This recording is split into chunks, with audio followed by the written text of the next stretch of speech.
Of course, I should not pretend to consider it any matter for wonder that the extraordinary case of M. Valdemar has started many discussions. It would have been strange had it not, especially under the circumstances. Though it was my wish of all parties concerned to keep the affair from the public, at least for the present time until I had further opportunities for investigation.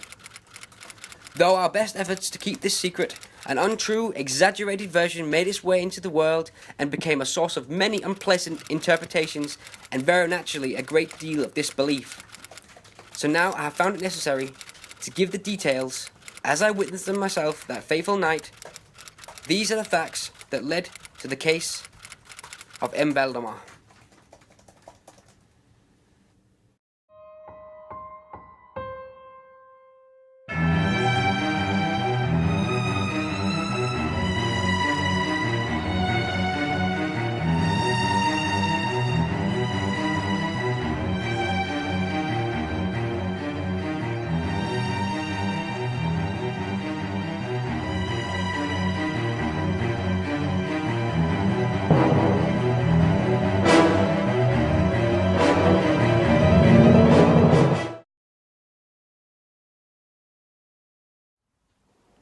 For many years now I had travelled the country hypnotizing people, and one by one they had fallen under my spell.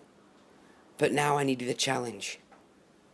I wanted to do something no one had done before. Months on end I worked, reading, writing, and preparing. Finally I was ready. My plan? I was going to be the first person to hypnotize someone just before their moment of death. All I needed now was a person to be my guinea pig. Margaret Valdemar was orphaned at the age of 2 and has spent much of her life alone. At the age of 23, she met Ronald Valdemar and fell in love.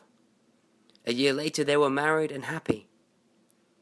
8 years into the marriage, Mr. Valdemar died suddenly, and Margaret was alone again. Margaret, being surrounded by death the most of her life, had an interest in the supernatural. We had met 3 years ago after I was done entertaining a group of people at a fundraiser. Since then we had become friends. Last year she was diagnosed with lung cancer and was now bedridden. Each month I visit her, but this time I had a request with me.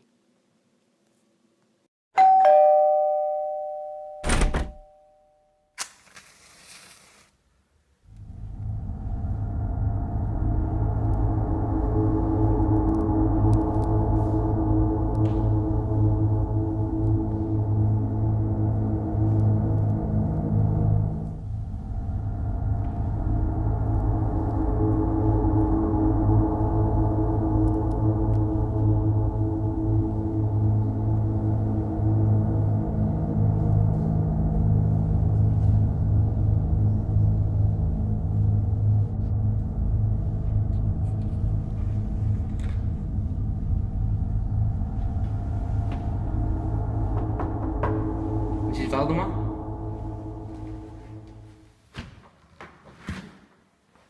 Louis, what a pleasure to see you. And to see you, Mrs. Valdemar. Did you bring any cigarettes? Mrs. Valdemar, really? Oh, all right.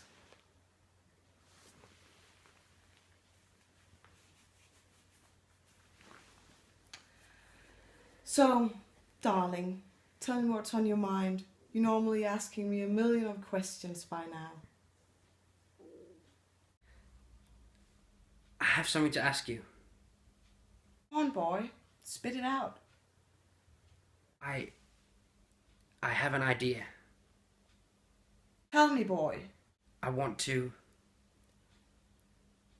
hypnotize you Yeah? And? before you die. Yeah? You've done that hundreds of times before.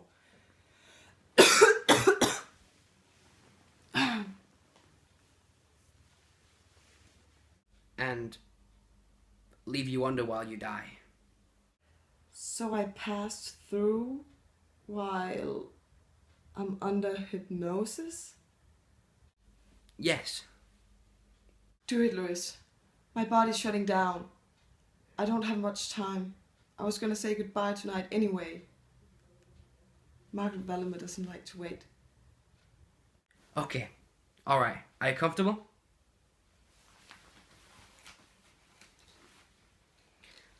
I want you to follow this watch with your eyes.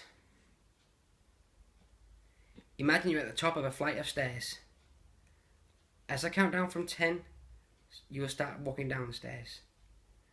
Step by step, your eyes will get heavier and heavier. And when I reach 1, you'll be asleep. 10, 9, 8, 7, 6, 5, 4, 3, 2, 1.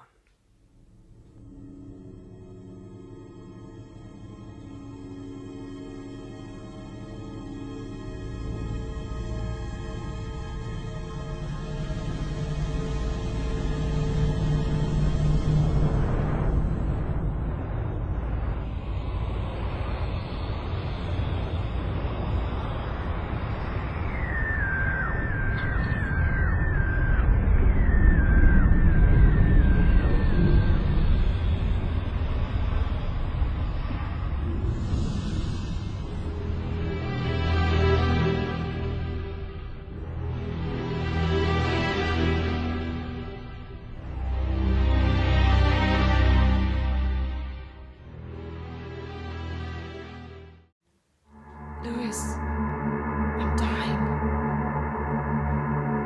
It's dark. It's so dark. I don't want to. I'm scared. Please, help.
Mrs. Valdemar!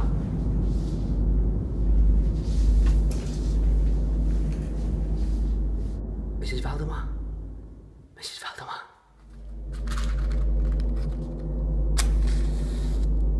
Mrs. Valdemar? Mrs. Valdemar? Oh God, please don't scare me this time.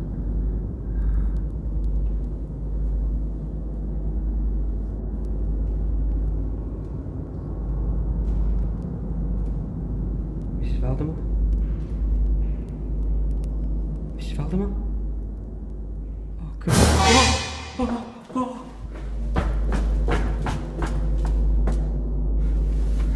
Mrs. Valdemar? Mrs. Valdemar? Mrs. Valdemar?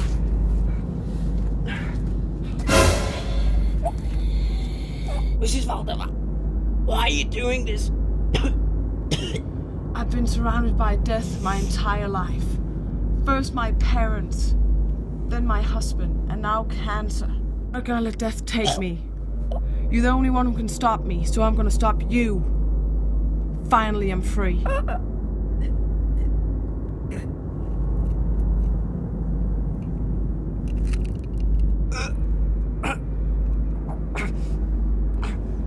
You will wake in 3, 2, 1.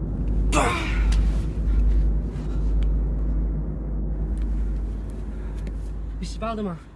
Mrs. Valdemar! Help! Help!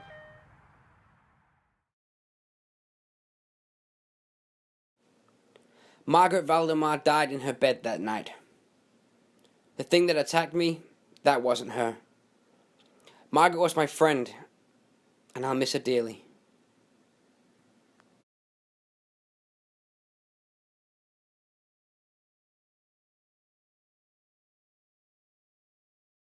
Now you know the facts that led to the case of M. Valdemar.